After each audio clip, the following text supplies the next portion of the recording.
ऐसे कौन से राजा हुए थे अपनी पत्नी का चेहरा देखते ही उनका संपूर्ण शरीर घोड़े का बन गया था। दर्शक बंधु, इस वीडियो के माध्यम से जानते हैं वह राजा कौन थे जिन्हें श्राप लगा हुआ था कि जिस समय तुम अपनी पत्नी का चेहरा देखोगे तो वह संपूर्ण शरीर घोड़े का हो जाएगा। दर्शक बंधु, अब जानते हैं आखिर वह कौन सा राजा हुए थे जो अपनी नई नवेली दुल्हन का चेहरा देखते ही घोड़ा बन गए थे। दर्शक बंधु, वीडियो को प्रारंभ करने से पहले आप सभी दर्शक बंधुओं से मेरा निवेदन है, यदि आपने अभी तक हमारे चैनल भोपाल गीतमाला को सब्सक्राइब नहीं किया है तो कृपया करके हमारे भोपाल गीतमाला को सब्सक्राइब कर लें। बेल आइकन के माध्यम से आज हम जानेंगे भला हमारी पृथ्वी पर ऐसा कौन से राजा थे जो अपनी नई नवेली दुल्हन को देखने के बाद वो उनका संपूर्ण शरीर घोड़े का बन गया था। आखिर क्या था इसके पीछे का रहस्य? इस छोटी सी कहानी के माध्यम से आइए अब समझते हैं। दर्शक बंधु, आप लोगों को मालूम है अयोध्या के राजा थे महाराज सत्यव्रत, जिनसे 3 दोष बन गए थे। 3 दोष लगने के कारण वो उनका नाम पर पड़ गया था त्रिकुंस महाराज। त्रिकुंस महाराज की शादी सिंहराज महाराज की पुत्री से हुई थी, जिनका विवाह जिस समय सत्यव्रत महाराज अपनी पत्नी को विदा कराने के लिए ससुराल की तरफ जा रहे थे तो सत्यव्रत महाराज के लिए रास्ते में एक गाय मिली जो कि दलदल में फंसी हुई थी। उस गाय को देखकर कि महाराज सत्यव्रत ने उनकी मदद निकालना उचित नहीं समझा, यानी कि उस गाय को निकालने का एक तो प्रमाण यह मिला कि एक गाय दलदल के लिए पार और कर गई। दर्शक बंधुओं, इस किसी किसान के खेत में चर रही थी वह गाय। तब त्रिकुंस महाराज ने उस किसान को बता दिया कि तुम्हारे खेत में एक गाय चर रही है, तुम्हारी फसल के लिए बर्बाद कर रही है। लेकिन दर्शक बंधु, इसके अलावा एक प्रमाण यह भी मिला है कि दलदल में गाय फंसी थी। तब महाराज त्रिकुंस उस गाय के ऊपर अपना पैर रखकर दलदल को पार होकर अपने ससुराल गए थे और दलदल में खड़ी उस गाय के ऊपर कदम रखकर पार हुए। तब उस समय उनको क्रोध आ गया। तब गाय ने आवाज़ लगाई, महाराज त्रिकुंस, अयोध्या के नरेश, रुक जाओ। तब महाराज कहने लगे कि कहिए। तब गाय ने समझाया, महाराज तुम इतने ज़्यादा पागल हो रहे हो अपनी पत्नी के प्रेम में, तुमने एक दुखियारी गाय की सहायता करने की बजाय उसके ऊपर कदम रख के मुझे दलदल में दबा कर और मेरे ऊपर से पैर रखकर चल दिया। महाराज त्रिकुंस, आज इस वजह से मेरा तुम्हारे लिए श्राप है। इस श्राप में अपनी पत्नी के प्यार में पागल होना। जिस समय तुम अपनी पत्नी का मुख देखोगे उसी समय तुम्हारा शरीर घोड़े का हो जाएगा। जैसे ही गाय के मुख से त्रिकुंस महाराज ने इतनी बात सुनी तो एकदम से पैरों की जमीन धसक गई। अब तो गाय के पैरों में बैठ गए और कहने लगे कि मुझसे गलती हो गई है, मैं इस बात के लिए मानता हूँ, मुझसे आज बहुत बड़ी गलती हुई है। दर्शक बंधु, किसी ने कमाल की बात कही है, इंसान के लिए अकल जब आती है जब इसके लिए कोई गहरी ठोकर लगती है। बगैर ठोकर लगे, बगैर गिरे इंसान कभी भी याद नहीं करता अच्छे काम, यह काम मैंने सही किया है या फिर गलत किया है। दर्शक बंधु, करुणा भरी इस बातों को सुन के गाय के लिए दया आने लगी। गाय ने कहा, महाराज मेरे द्वारा जो श्राप लग चुका है वो श्राप तो झूठा नहीं हो सकता, अब तुम्हें घोड़े का बनना ही पड़ेगा। त्रिकुंस महाराज कहने लगे, हे गौ माता, वो बात ठीक है, मुझे घोड़ा बनना पड़ेगा। एक बात मुझे और बता दो, आखिर घोड़ा बनकर घोड़ा योनि में कब तक रहूँगा? तब गाय ने कहा, हे महाराज त्रिकुंस, तुम्हारा साथ तुम्हारी पत्नी दे, याद रखना तुम पुनः इंसान बन सकते हो। गाय की वजह से त्रिकुंस महाराज अब तो बड़े ही मन में सोच रहे थे, मुझे तो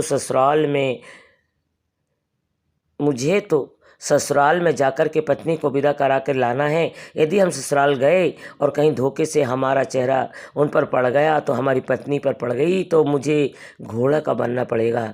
यह विचार का तब ज़्यादा उनका मन बहुत विचलित हो गया। और दर्शक बंधु, अब महाराज त्रिकुंस मन ही मन सोच रहे थे, महाराज त्रिकुंस मन में, यदि मैं आज वापस चला जाता हूँ तो कल आना ही पड़ेगा और कल नहीं आऊँगा तो फिर मुझे परसों आना पड़ेगा।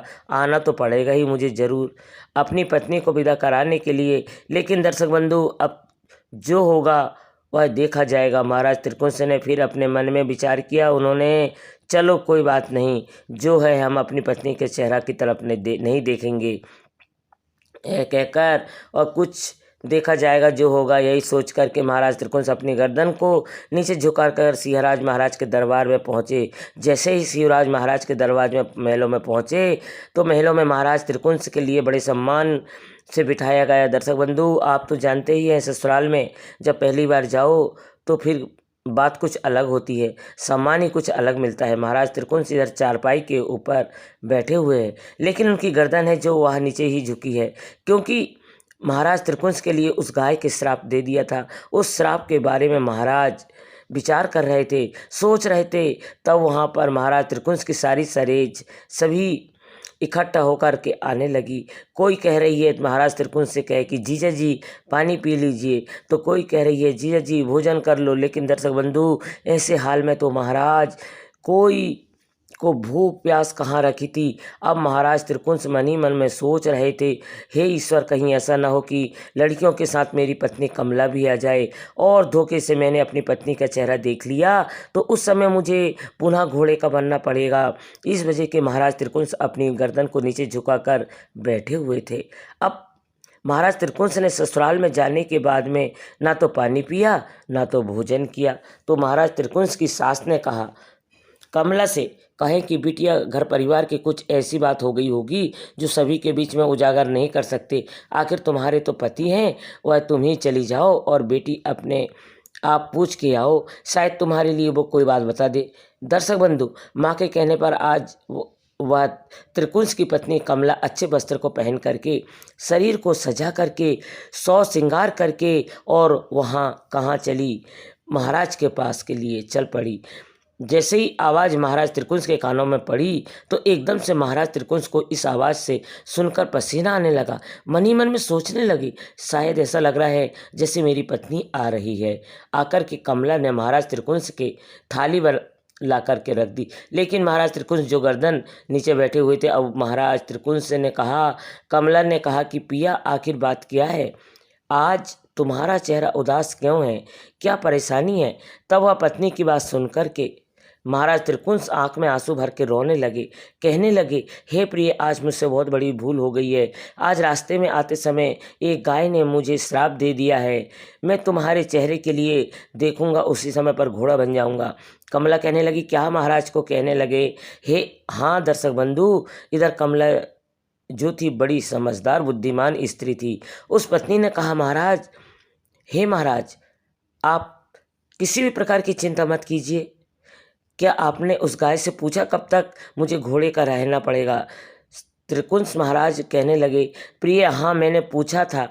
फिर महाराज, फिर क्या बताया था उस गाय ने। तो महाराज कहने लगे कि प्रिय, यह बताया था गाय ने कि यदि तुम्हारी पत्नी स्त्री तुम्हारा साथ दे दे तो तुम इंसान के रूप में वापस आ सकते हो। तो कमला कहने लगी, महाराज, गाय का श्राप झूठा नहीं हो सकता। वह तो बात मुझे मालूम है, पर आप एक काम कीजिए, मेरे चेहरे की तरफ देखिए। यदि आप घोड़ा बन जाते हैं तो मैं आपसे वादा करती हूँ, मैं जीवन भर आपका साथ निभाऊंगी। दर्शक बंधु, पत्नी के कहने पर महाराज त्रिकुंस ने जैसे ही अपनी पत्नी की गर्दन के लिए ऊपर उठाकर देखा तो वह एकदम से पत्नी का चेहरा पर जैसे ही नजर पड़ी तो वह महाराज त्रिकुंस का संपूर्ण शरीर घोड़े का हो गया। अब इधर दर्शक बंधु ससुराल में चारपाई पर घोड़ा में बैठा हुआ है। गए तो राजा बनकर थे लेकिन बन गए घोड़ा। दर्शक बंधु, अब तो धीरे धीरे करके महाराज के पूरे नगर में मालूम पड़ गया कि सिंहराज महाराज के दामाद जी आए हुए हैं, और आए थे इंसान के रूप में, अच्छे तरीके से आए थे, लेकिन ससुराल में पता नहीं किस कारण से वह घोड़ा बन गए हैं। इस प्रकार का सिंहराज महाराज के नगर के लोग सिंहराज महाराज के महलों में देखने के लिए आ रहे हैं।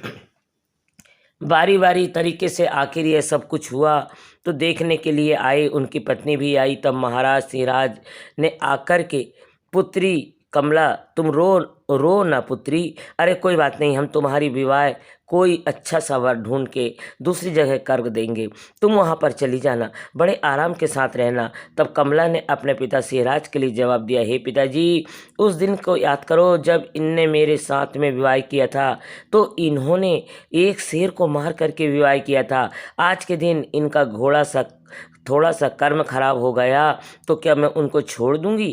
क्या इनका साथ छोड़ दूं? पिताजी, ऐसी बात कभी मत कहना। महाराज सिंहराज कहने लगे कि हे पुत्री कमला, तो नाक ही कट जाएगी हमारी। नगर के लोग क्या कहेंगे? नगर के लोग कहेंगे कि महाराज सिंहराज की पुत्री एक घोड़े के साथ में विवाह करके सिंहराज की पिताश्री मैं रहूँगी तो मैं अपने पति के साथ ही रहूँगी, क्योंकि मैं यदि तुम्हारे राज्य में रहूँगी तो तुम्हारे राज्य के लोग कहेंगे तुम्हारे राज्य में, इसलिए मैं नहीं रहूँगी। अपने पति के लेकर यहाँ से मैं चली जाती हूँ। दर्शक बंधु, इधर महाराज जो घोड़ा बन गए थे उनको लेकर साथ में कमला अपने नगर से निकलकर कि काशी की तरफ के लिए चलने लगी है। बेचारी कमला रास्ते में पति के साथ साथ जा रही थी, भीख मांगती है, दर दर भीख मांग करके जो भी भोजन मिल जाता है पहले अपने पति को लिए खिलाती है, बाद में बेचारी खुद खाती है। अब रास्ते में जो भी इंसान मिलता है वह कोई तो दया के भाव दिखा करके, तो कोई दया भाव खा करके, तो कोई दया भाव दिखा करके भीख डाल देता है, कोई डांट फटकार करके आगे बढ़ा देता है। इस नज़ारे को देख कर के कुछ कहती नहीं है और कुछ कहती है तो धीरे धीरे करके कमला अपने पति को लेकर वहाँ से काशी पहुँच जाती है। काशी नगरी में जाकर के जो काशी के महाराज थे वह पुराने महल को तोड़वा करके नया महल बनवा रहे थे। कमला वहीं जाकर के ठहर गई, पर महल का कार्यक्रम चल रहा था। अब तो वहीं पर जाकर के काम धंधे के लिए करने लगी।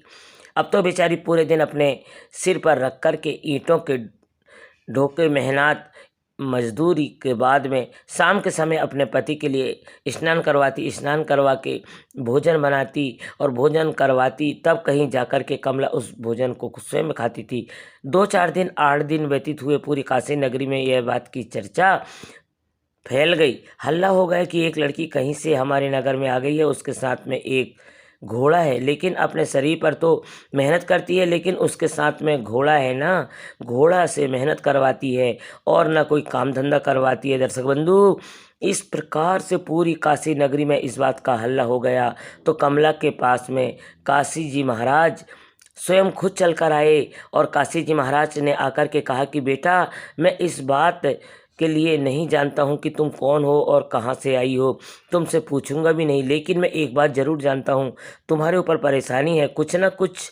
और बेटी, तुम मेरे राज्य में रह रही हो तो मेरा यह कर्तव्य है कि मेरा यह धर्म है, क्योंकि राजा का यह कर्तव्य होता है कि राज्य में जो प्रजा रहती है उनका उन संकटों के लिए काटे। प्रजा के ऊपर यदि कोई मुसीबत है तो कोई परेशानी है तो उन परेशानियों के लिए दूर करे। मुसीबत के समय में राजा अपनी प्रजा के साथ दे। तो बेटा, आज मैं तुम्हें यह बताओ, तुम्हारे ऊपर परेशानी कहाँ से आई है, क्या बात है? देखने वाले तो परेशानी के लिए समझ रहा हूँ, कुछ ना कुछ बात ज़रूर है। तो आज हाथ जोड़ करके उस कमला ने अपने परेशानी की कहा, हे महाराज, आप यह मेरे साथ में घोड़ा देख रहे हो ना, यह है घोड़ा नहीं है। महाराज ने जवाब दिया, यह तो मैं कौन है? यह अयोध्या नरेश महाराज त्रिकुण से है। क्या बोली? महाराज ने जवाब दिया, हाँ मैं कमला महाराज सिंहराज ने, और मैं कमला महाराज सिंहराज की पुत्री, यह मेरे पति है। महाराज पूछने लगे, बेटी ऐसा क्यों हुआ? कमला कहने लगी, महाराज, इनके कर्म खराब होने की वजह से एक गाय ने इनके लिए श्राप दे दिया है कि जिस समय पर तुम अपनी पत्नी का चेहरा देखोगे तो उस समय तुम घोड़ा बन जाओगे। महाराज ने पूछा, तो बेटा अब कुछ हो सकता है? कमला कहने लगी, महाराज हो सकता है, लेकिन मुझे क्या मालूम था। दर्शक बंधु, काशी आज से नहीं, सतयुग द्वापर त्रेता युग से काशी जो है विद्वानों की नगरी बताई गई है। आज नहीं बल्कि सतयुग त्रेता द्वापर से विद्वानों की नगरी के नाम से यह जाहिर है। महाराज काशीराम का जितने पर विद्वान ब्राह्मण थे, अपने दरबार में एक दिन सभी विद्वान ब्राह्मणों के लिए बुलवाया और बुला करके पूछा कि आप लोग इतने बड़े से बड़े विद्वान हो, अब यह बताइए महाराज सत्यव्रत कि जो घोड़े के रूप में यह है यहाँ पर है, वह किसी न किसी उपचार से इंसान बन सकते हैं या फिर नहीं?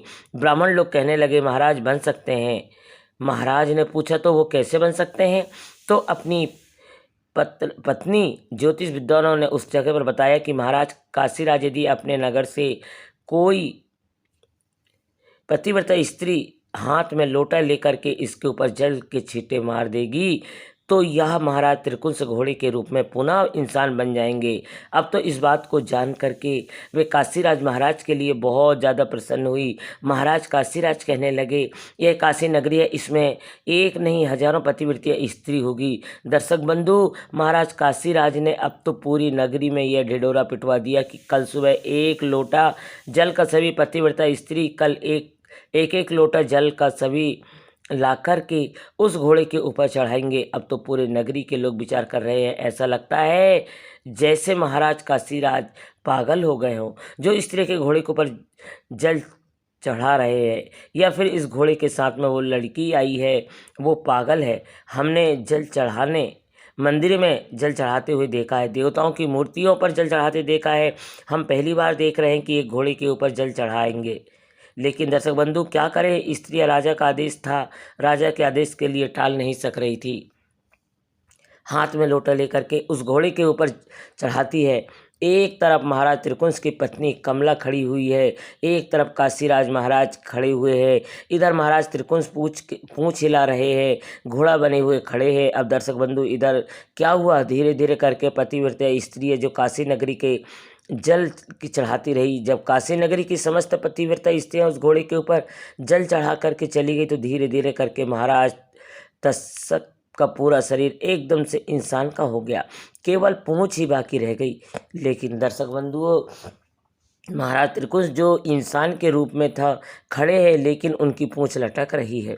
अब महाराज काशीराम ने दोबारा अपने दरबार में ब्राह्मणों को बुला करके कहा कि ब्राह्मणों के बुद्धिमान, अब एक काम कीजिए, कोई उपाय निकालिए, भला इनकी पूंछ ब्राह्मणों की है, हे बुद्धिमान अब एक काम कीजिए। तब ब्राह्मणों ने जवाब दिया, महाराज हमने आपके लिए एक ही बार समझा दिया है, इस बात के लिए इनके शरीर के लिए सही कर सकती थी तो केवल पतिव्रता स्त्री सही कर सकती थी। पतिव्रता स्त्रियों में पति धर्म के आगे, उनके सत्य के आगे पतिव्रता स्त्रियों ने, उनके पति धर्म में यह ताकत होती है, यह शक्ति होती है कि वह मन में आए तो कर सकती है। इधर महाराज त्रिकुंस तो खड़े हुए हैं, लेकिन काशीराम महाराज ने कहा, अच्छा यह देखो हमारे नगर में कौन सी पत्नी रह गई है जो अभी तक जल चढ़ाने के लिए बाकी है।